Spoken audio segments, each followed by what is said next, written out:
last week in my psychology classes, we got off to go to the Black Family Conference, and the one that I went to was on Thursday with DJ Envy, his wife Gia, and the Kindersoul family.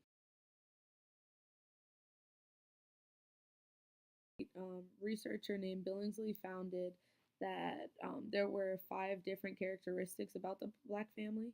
The first one is that they're usually extended. Two was fictive kin, which is basically like close family members that aren't necessarily blood that you still might call like your aunt or your uncle. Three was having supportive family patterns. Four was flexible family boundaries, and five was flexible gender roles for raising children. What really stuck out to me was number, I think it was three, where it talked about supportive family roles. And I remember over the break playing Black Card Revoke with my family, and one of the questions was, what does your family show out the most for? And it was either graduations, weddings, or Easter. And personally, I know whenever anybody in my family graduates, everyone is coming, no matter where they are, because that's just a really big achievement. And they really want to support everybody through that. So that was something that really stood out to me. My standout for Gia and DJ Envy is having flexible family boundaries, and the other family, and the Soul family, because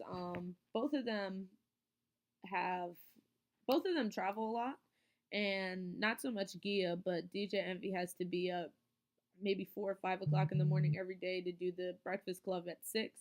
Then he has different club appearances and different stuff that he has to do like that. So Gia spends a lot of time with their kids, but when Envy comes home, he still is very supportive and tries to connect with all his kids in the day.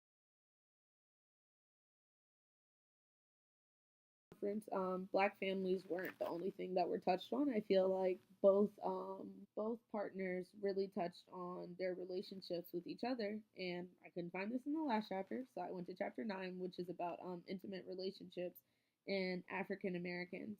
And um, at the end of the chapter, sorry, at the end of one of the paragraphs, it talked about how spirituality really like assists in different relationships, and even though the Soul family, I think I can't remember specifically what religion they are, but I don't think that they have the same religion. They still come together on spirituality, and that's really important to them.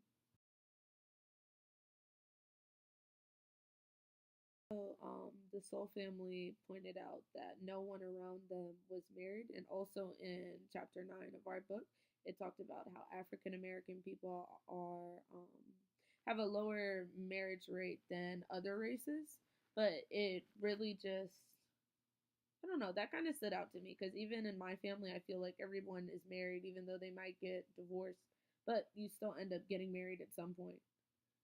The thing that really stood out to me at the conference was I can't find where to relate this in the book, but DJ Envy and his wife talking about him cheating, and also the argument, not argument, but the thing that he had gotten to earlier in the day with Jesus and Mero.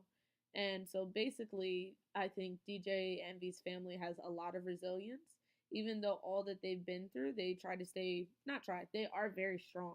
Um, for them to get through the scandal that they were in, they really came out on it, and now they have their own podcast.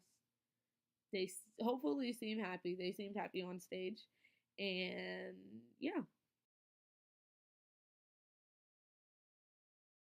Another thing that was talked about at the conference was racial socialization, and we've already talked about that in class. It's basically where you're getting prepared for, just different things about your race, things that you should know, different ways to act in, just to be prepared for social instances. And Envy talked about how his daughter, which is his oldest daughter, has basically been around white people her whole life, and now he's trying to like get her ready for college, trying to figure out if she's going to go to a HBCU to get that experience or not. And also, he talked about her experience and going to the school that she's at right now while the Trump administration is here. And I think that's really important for present day. For us to have the president that we have, I think everybody should kind of be racially socialized because this racism has always been here, but this new administration has taken it to a different light.